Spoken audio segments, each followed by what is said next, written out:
We have been brainwashed over 50 years to think that only PAP has a solution for the nation. And you know it's not true. And in the 50 years, they've controlled People's Association, NTUC, the media, and to some extent, we all know the civil service is very much aligned with the PAP. And this all must stop. This all must stop. We must not link them all together and all serving one political party. It should be serving Singaporeans and not any political party. So much fear. So much feeling that the PAP knows best. So much feeling that without them, the whole country will perish. I think it's a myth.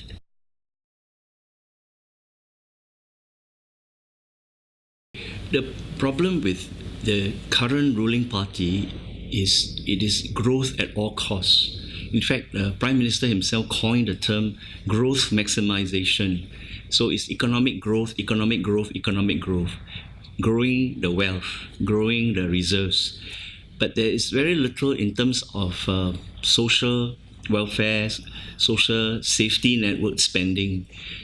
It's in such a way that Singaporeans don't feel that they have been looked after well by this government. Take CPF, for example. The minimum sum keeps going up, and then there's this reluctance on the part of the government to give back to Singaporeans their CPF. Actually, CPF is their money, and they keep finding reasons, giving excuses. One of the main excuses is that if we give you the lump sum, you won't be able to spend it prudently and wisely, and so you keep it with us, and then we would give you X amount every month, so that at least your retirement plan is taken care of by the government. Their reasoning is that they have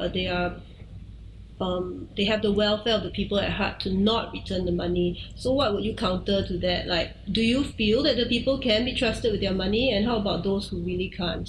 What would you recommend? Okay, this is a very infantile way of looking at the citizens. There's an assumption that majority won't be able to use this money wisely. Take, for example, we have 2 casinos in Singapore, and quite clearly, not everybody is a gambler.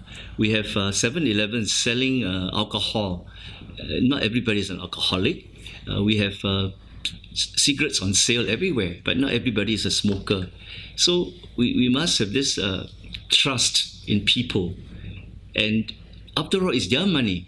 And at 55, if they are allowed to have a say in the use of their money, I don't see anything wrong with it. Sing's first tagline and its name itself, Singaporeans First, can be construed by some to be xenophobic. Yes. What do you think of the term xenophobic, and what do you think? Do you think Sing First carries any kind of xenophobic definition? Xenophobia, if you look carefully, is defined as phobia towards foreigners. We are not saying we are fearful of foreigners. We welcome competition, but it must be fair competition. That's why we say fairness is in our value system.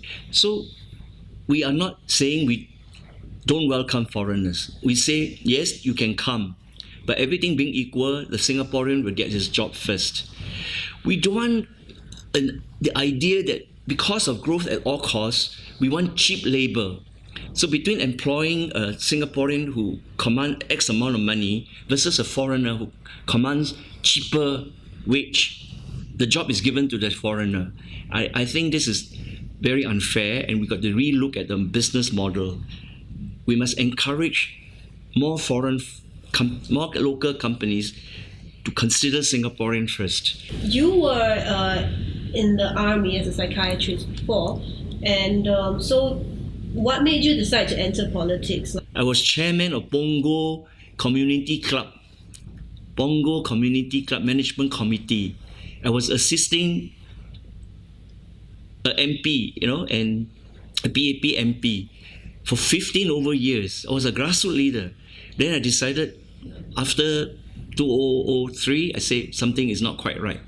They were heading in the wrong direction. Now in 2011, I did say that I'm in to pave the way to create some semblance of genuine democracy, to encourage people to come forward and participate in politics, and not to be afraid, because fear is very much a factor in Singapore. after 50 years of nation building, we may be a first world nation in economics, but certainly not a first world nation in politics.